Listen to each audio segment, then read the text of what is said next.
నా జీవితంలో దుఃఖం చాలా ఉంది, కానీ ఎప్పుడూ ఎవరికీ దాన్ని చూపలేదు. నేను చూపకుండా దాన్ని అర్థం చేసుకునేవాళ్ళు ఎవరైనా ఉన్నారా? అలాంటి వారిని ఆ పైవాడు పుట్టించనే లేదు. జీవితంలో దుఃఖం చాలా వచ్చింది. ఇక దుఃఖం వచ్చినా అది దుఃఖంలా అనిపించదు. నువ్వు బోరు బోరున విలపించినా ఏముందిలే. దుఃఖాన్ని దాచుకొని పైకి విరగబడి నవ్వేవారు తక్కువేమీ లేరు. ఈ జీవనయాత్రలో చాలామంది మనకు ఎదురవుతారు. కొద్దిమంది మాత్రమే గుర్తుండిపోతారు. నా ఈ స్థితికి దోషిని నేనే. కాగితం పూలలో సుగంధాలు వెతుకుతాను. కొన్ని కన్నీటి బొట్లు కళ్ళ నుంచి కాదు, ఆత్మ నుంచి రాలిపడతాయి.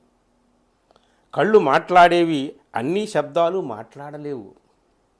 నీ విషాదాన్ని చూసి ఏమైందని ఎవరూ ఆరా తీయరు. నీ నవ్వుకు మాత్రం కారణాలు కనుక్కుంటారు. బాధ తేలిక, శ్వాస బరువు, ఆహా, జీవితాన్ని జీవించడం అనే ఉత్సవం మాత్రం జరుగుతూనే ఉంటుంది. జీవితం నిన్ను ఏడిపిస్తే అర్థం చేసుకో, నీ పాపం క్షమించబడింది. జీవితం నిన్ను నవ్విస్తే తెలుసుకో, నీ ప్రార్థన మన్నించబడింది. ఏదో పొందాలని ఆత్రం, ఏదో పోతుందని భయం. ఓహో, ఇదే బతుకు ప్రయాణం. నా జ్ఞాపకాల్లో నువ్వు, లేదా నాలోనే నువ్వు. నా ఆలోచనలో నువ్వు, లేదా నువ్వే నా ఆలోచన. తనను తాను రాసుకోవడానికి ఎవరికి ఏళ్ళు పూళ్ళు పట్టిందో ఆ మనిషిని చదవడం అంత తేలిక కాదు.